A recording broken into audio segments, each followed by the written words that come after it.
equal material, equal pawns, no obvious checkmate threats. And yet, they say that white is winning. How? In next 10 minutes, how to read a chess position and what strong players look for that most beginners miss. Let's go! When a commentator says one side is clearly better, they are not guessing, they are reading 5 things in the position. Before you calculate a single move, look at king safety, material, the count and what it's actually worth right now, space, initiative, and pawn structure. Understand these 5 and the right plan often becomes clear immediately.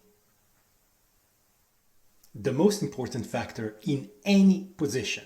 If one king is in serious danger, everything else, material, pawns, piece activity, becomes irrelevant. Start by asking, is each king castled? Are the pawns in front of it intact?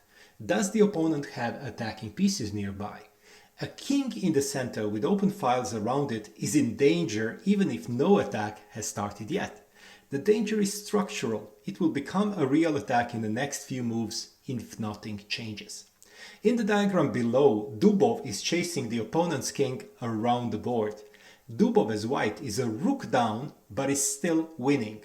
King safety counts above all else. Count the pieces on both sides and compare using piece values. Pawn is 1, knight and bishop 3 each, rook is 5, queen is 9. This gives you the baseline. Who has more material and by how much? It is the most visible factor and often the first thing beginners look for. In the example on the board here, black blundered and white captured their dark squared bishop. White is a piece up, piece for pawn actually. Therefore, white is clearly winning, although it is only a very early stage of the game. But the static count is only the starting point. What a piece is worth depends on where it stands and what it does. A well-placed knight dominating an outpost can be worth much more than a passive rook stuck behind its own pawns. This is why strong players sometimes give up material on purpose.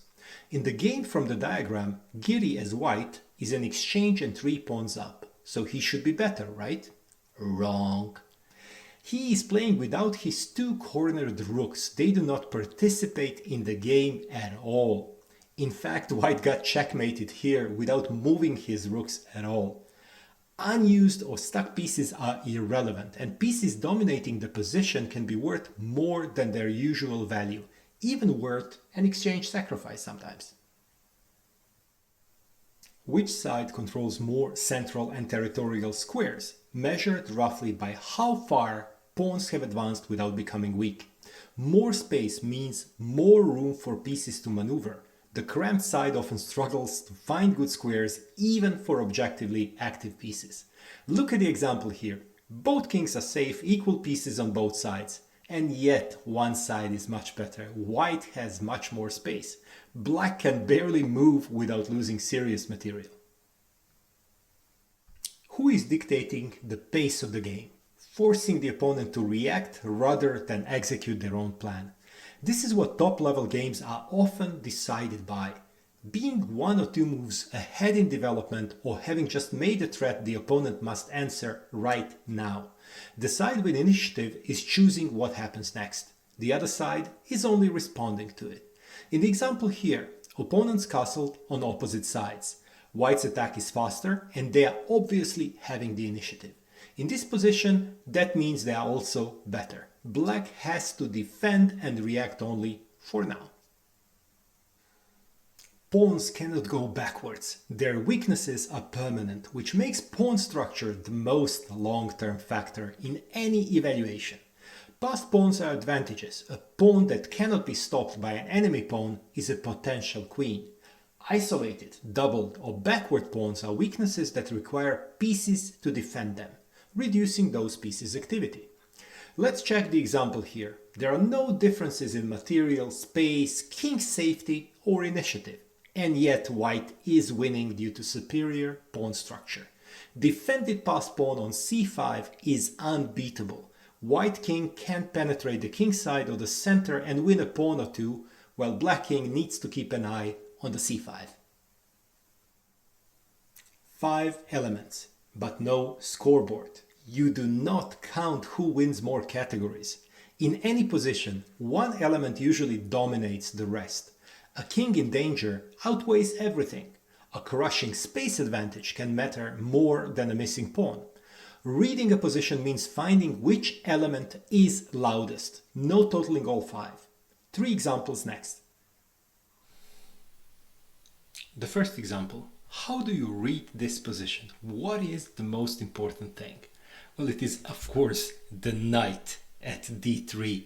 And everything is spinning around it. They even called it the octopus knight because it is so strong. That knight is going to stay there for the next 20 moves. Eventually, even queen will be forced to take it and sacrifice for it because it is just so much more valid and more valuable than a typical value of a knight. And that is what we call dynamic value of the pieces. Simply, sometimes a piece is worth much more than 3 for the knight or 5 for the rook when you find the right position for it. And this is one of those not so rare examples. And that's why you even see sometimes exchange sacrifices happening, because real players do understand that and they do understand how it works. Just look at this position and how much everything is around this knight. Kasparov understood it, and that's why he won this game easily against a former world champion, Karpov.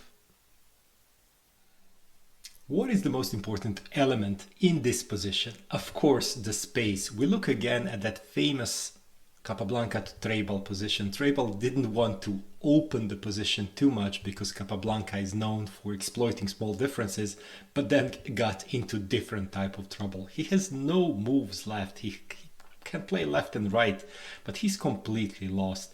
And very easily Capablanca does use that, and he simply turns that into a winning advantage very clearly. He doubled and tripled heavy pieces on the A file, then brought the other pieces and easily squashed the opponent in here, who quickly resigned.